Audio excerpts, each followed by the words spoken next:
Once upon a time, in the village of Shena Old, there lived Inakha Achumi and Ghonili Asumi. Inakha was the son of Olokhe and belonged to the royal clan. He was a very brave warrior and is known to have won many battles. Ahoy! Inakha!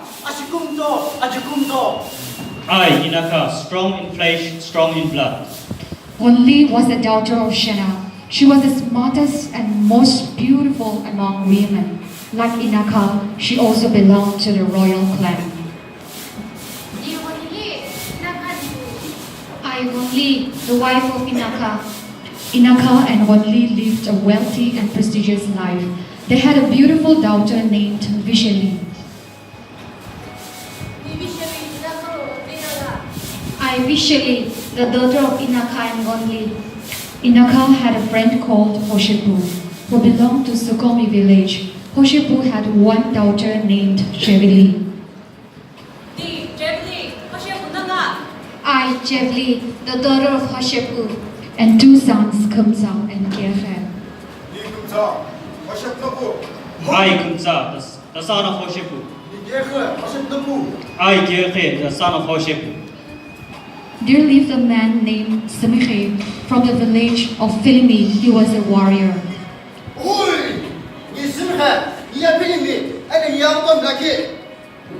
One day, as Inakha went for his hunt, he saw Jevili working in the farm and developed a feeling for her.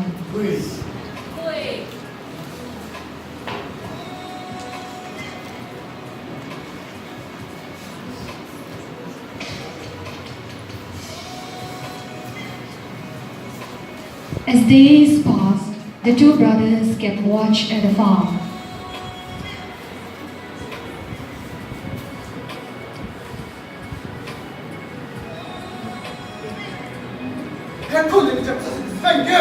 Who are those that seeks to behold our sister?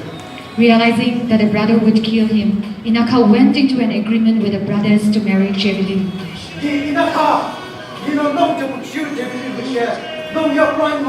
My uncle, would you take me as your brother-in-law? As he returned back home to his wife, he says,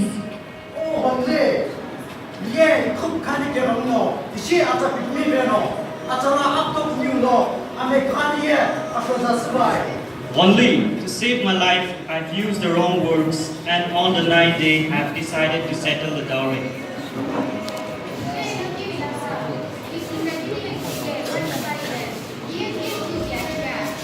"Oh Inakha, who else is to blunder but men?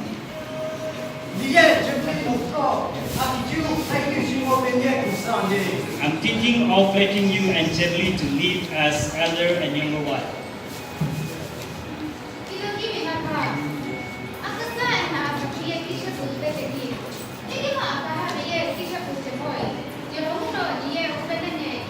My dear Inakha, we can carry the armlet and the bangles together, but we cannot carry two laughing tucks together.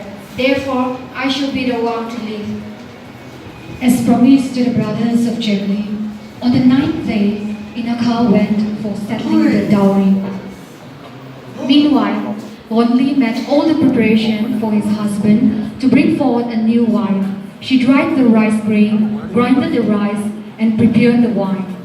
She toiled day and night for the big day to come. On the fateful day, when Inakha was to bring Jevili, his second wife, home, Ghonili swept the house and opened all the front and back doors and kept waiting.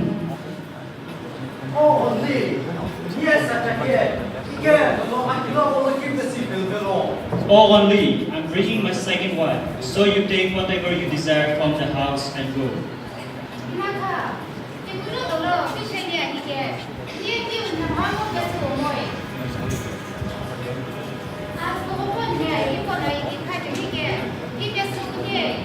Inakha, we have our daughter Vishali, and therefore I will not take anything but leave it for her, just as broken water filler to help keep my doors shut.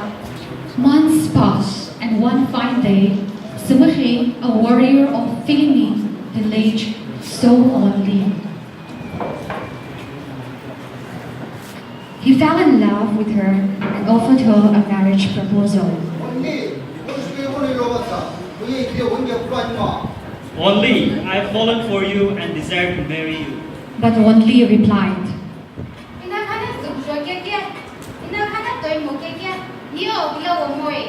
I cannot marry a guy who is lesser than Inakha. Hearing this, the next day, Sumekhe wore his warrior dress and approached Ghonili the second time.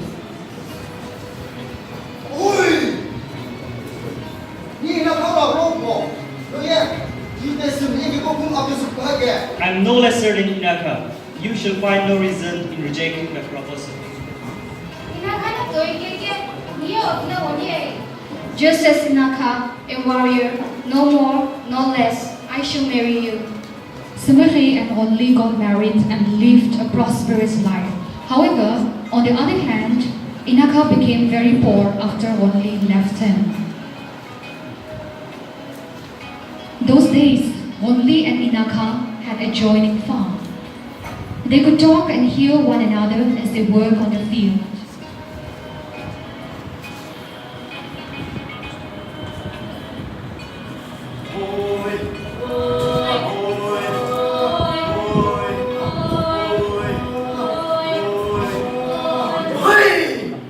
Whenever Ghonili and Sumekhe took their meal in the farm, Inakha and Ghonili did the same.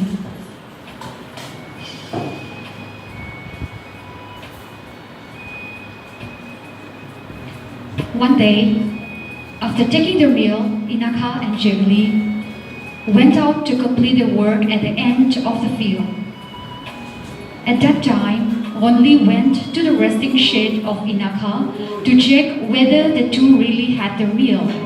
She found that the vessel that covered the food were empty.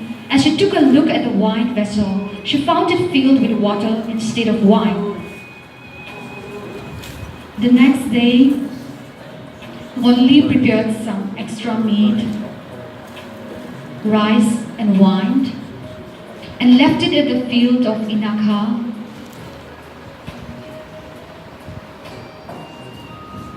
Then went on to work at the field.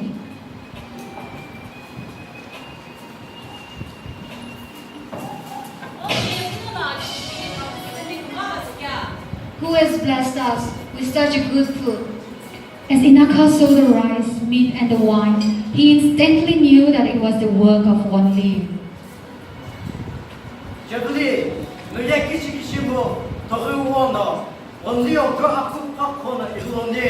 Ghonili, tomorrow you must at all costs compete with Ghonili in jumping and gun. The next day,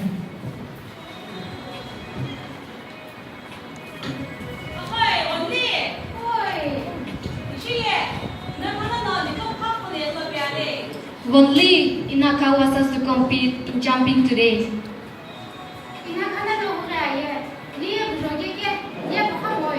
I shall be ashamed if Inakha comes, so I will not compete.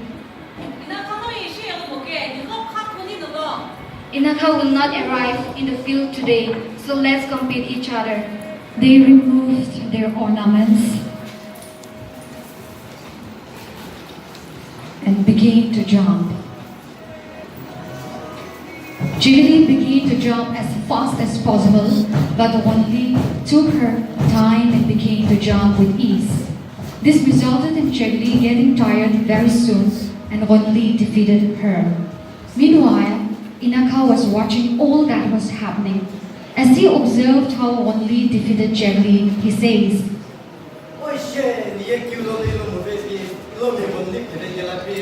Why did I ever leave my dear Ghonili? Not many years passed, and there occurred a war between Philimi and Shena, the village of Sumekhe, the husband of Ghonili, and Inakha, the ex-husband of Ghonili. One day, Inakha decided to attack the Philimi village. Getting to know that the enemies were planning to attack Inakha, Ghonili began to sing as she grinded the rice. Come, my harvesters, let's sing a song. And the song says, if you are to go today, then go through the path of our previous cotton field.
In this manner, Ghonili saved the life of Inakha during the battle.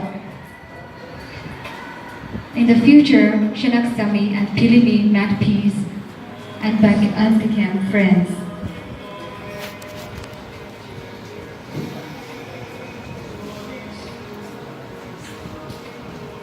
The next day, Inakha returned again while Sumikhe was not at home. However, Sumikhe was hiding and quietly listening to all that was happening.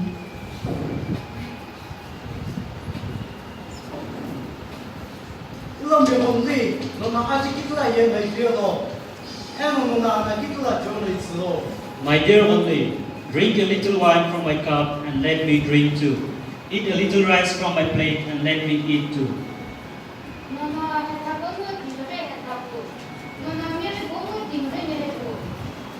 Things do not run according to your desires alone.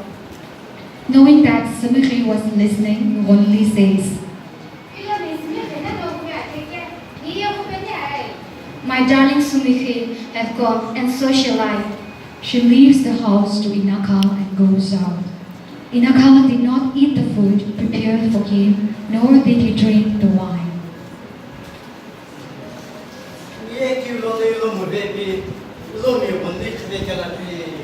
What did I not like about her that I left my Ghonili? The story of Inakha and Ghonili no doubt goes to say that there could be no substitute for true love. Thus, the value of the story is that love always remains.